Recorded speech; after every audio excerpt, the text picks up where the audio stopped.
Hey guys, welcome back to my channel. I'm Jessica Flynn and I am the owner and maker of Flynn Sisters Boutique, and today we're going to do a fun little project that was inspired by this watch band that they advertised to me on Facebook. You know, I'm a sucker for hot pink and leopard print.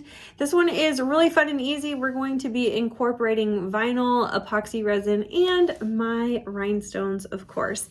I'm going to have all the products that you see listed and linked down below in the description box. You might even find some discount codes for you there as well. So that's enough chit chat for me. Let's go ahead and get started.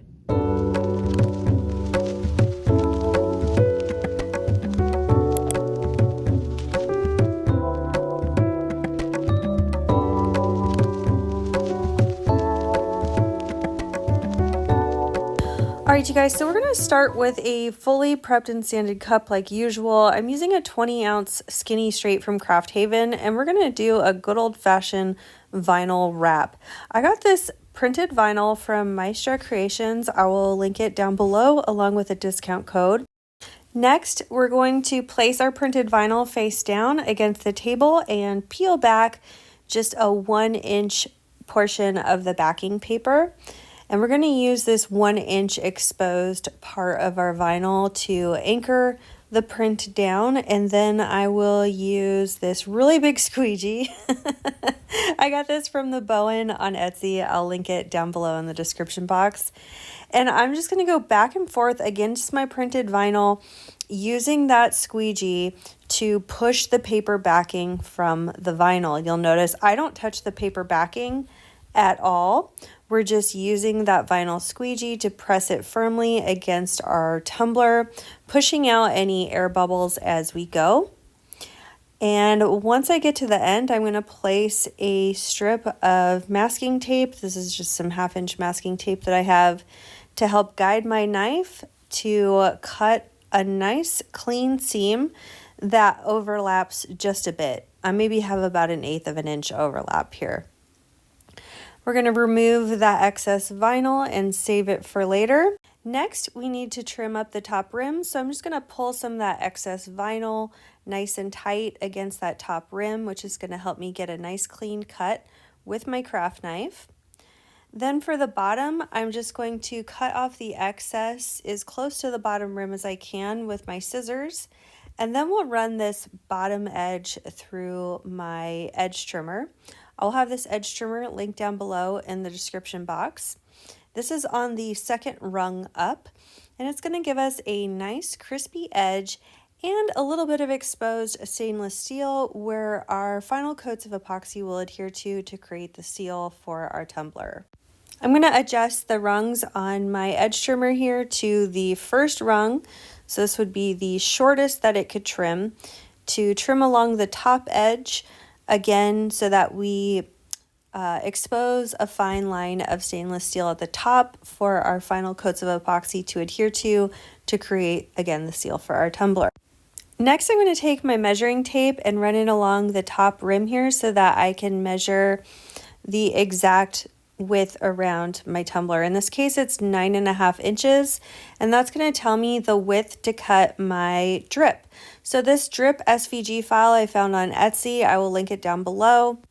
I cut this out using my Cricut with permanent fluorescent pink vinyl. This vinyl is a little thicker than normal permanent vinyl, so I use the light cardstock setting to cut it, and I size it at exactly 9.5 inches wide by 4 inches tall.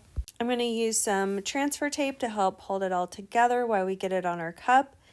And I want to do kind of a practice run. I want the seams of the drip to line up with the seams of my vinyl along kind of like the back or the side.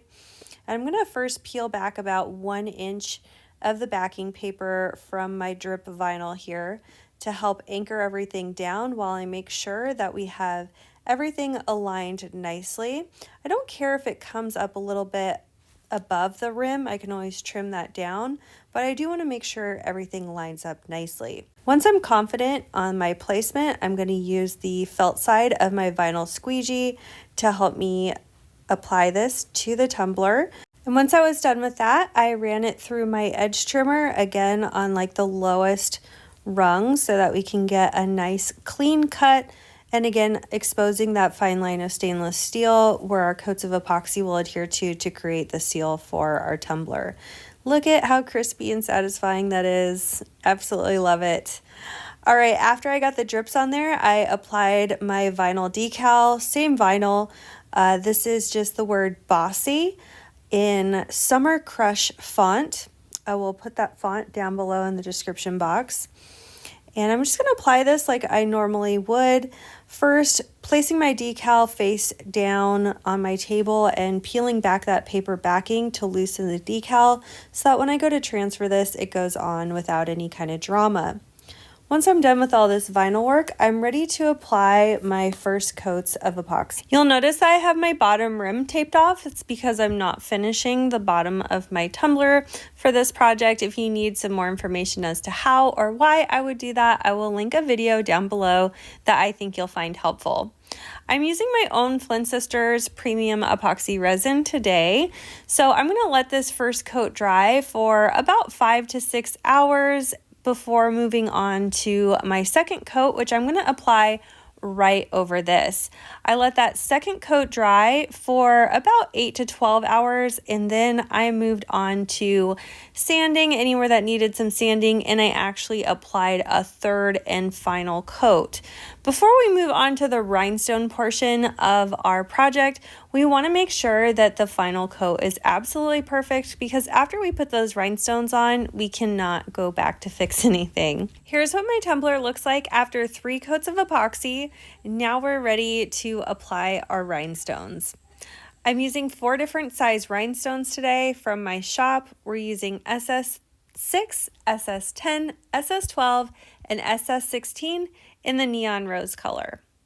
I'm going to just put these into my tray, using one tray for the super small ones and then a different tray for the big ones, just to help things be easier for me to find, I guess. I've got my cup on my Bling Queen that I got from the Bowen. I've got Liquid Fusion in my syringe here, which I will link all this stuff in the description box.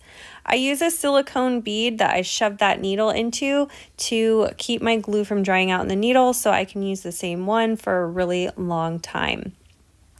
I would also like to note that my epoxy is less than 24 hours old, meaning it had dried for about 10 to 12 hours, and at the 15-hour mark is when I started applying the glue and the rhinestones to this section. I did that on purpose because I didn't want to have to sand that drip area at all to help my glue adhere. Because my epoxy isn't fully cured, the glue and the epoxy can form a chemical bond. So a chemical bond is when those two chemicals are kind of drying together, curing together. They're going to bond together much better. If that epoxy was fully cured, like after the 24-hour mark, we would want to sand it. And when we sand it, that's what we do to create a mechanical bond. You're going to see how I sand these detailed sections later on in the video. If you wanted to be extra careful, of course, you could still sand those sections before the 24-hour mark. To start, you'll see that I'm just making that straight line along the top row in various sizes because we are doing a little bit of a scatter method for the drip section. So when I'm lining that top row, I'm making a straight line with varying sizes to match what the pattern would look like in the fill on this drip section. I'm also going to outline the drips as well, except for when they start to get really skinny, then I'll just go ahead and fill them in. So scatter method is when we use kind of almost like a Tetris pattern, where all the different sizes are fitting together. There's no set pattern, it's just whatever you can fill in that particular section. And because this vinyl color matches our stones really well, it's okay if there's a little bit of space here and there. In fact, when I'm trying to outline certain vinyl sections that look a little more detailed, I almost want the rhinestones to be offset just inside that vinyl line, because it looks much cleaner to have the vinyl edge rather than the stones being the edge of that section, if that makes sense. Once I get done with the really detailed sections and the outlines, I'm going to move on to fill in the body using Bob Smith Industries 30-minute epoxy. I love this product for when I'm doing scatter method applications because it goes by so much faster because I can fill in larger sections at a time than if I were to just glue small sections with a glue that dries much faster like liquid fusion. So to use this, I just have a pad of Post-it notes and I'm going to pour 2 equal drops. I just sort of eyeball it.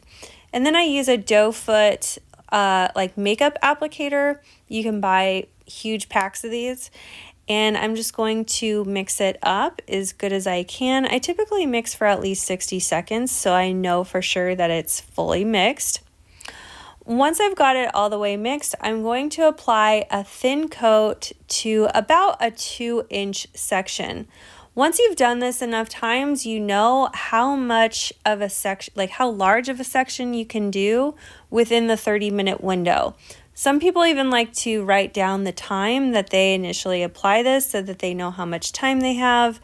I was like timing myself on my phone, but after a while I knew, okay, if I do this 2-inch section, that takes me about 15 minutes, leaves me plenty of time. If I get a little too heavy-handed in certain areas where I've applied this epoxy adhesive, I'll just get my fine tip silicone brush to kind of dig out any kind of excess because we want to have a nice, consistent, thin coat. Not too thin to where it won't adhere, but not too thick to where it's going to bloom out from the sides of our rhinestones and look messy. Once I have that epoxy laid down, I'm just going to go to town. Setting rhinestones in the sizes that fit for this space that's available, trying to get them all as close together as possible. As I had mentioned earlier, this vinyl color is extremely close to the rhinestone color we're using, so you're not really going to see a lot of those gaps. Once I was finished filling in the drip section, I moved on to my decal.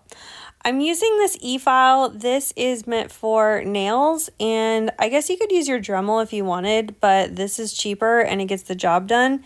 And you have this extra fine little bit that comes with it. And I'm just going to rough up the center of each letter here. I'm not going to rough up all the way to the edge of the letter because I'm not bringing my rhinestones all the way to the edge. They're going to come just inside of the boundary line of each final letter. So we're just going to rough that up a little bit in each one, being very careful not to color outside of the lines. And once we've got all the letters roughed up a bit, I'm just going to clean this up with some rubbing alcohol and a paper towel. You want to make sure that your epoxy is fully dry by this point because you don't want to put rubbing alcohol on epoxy that hasn't fully dried because it'll get like sticky or foggy. When we're done with our little sanding, I'm going to clean it up with some rubbing alcohol and a paper towel. And then I'm going to go in with my syringe, again filled with liquid fusion glue, and very carefully just draw a nice little fine line of glue at 2-inch sections at a time. I don't want to do too much more than that because it'll dry before I can get to it.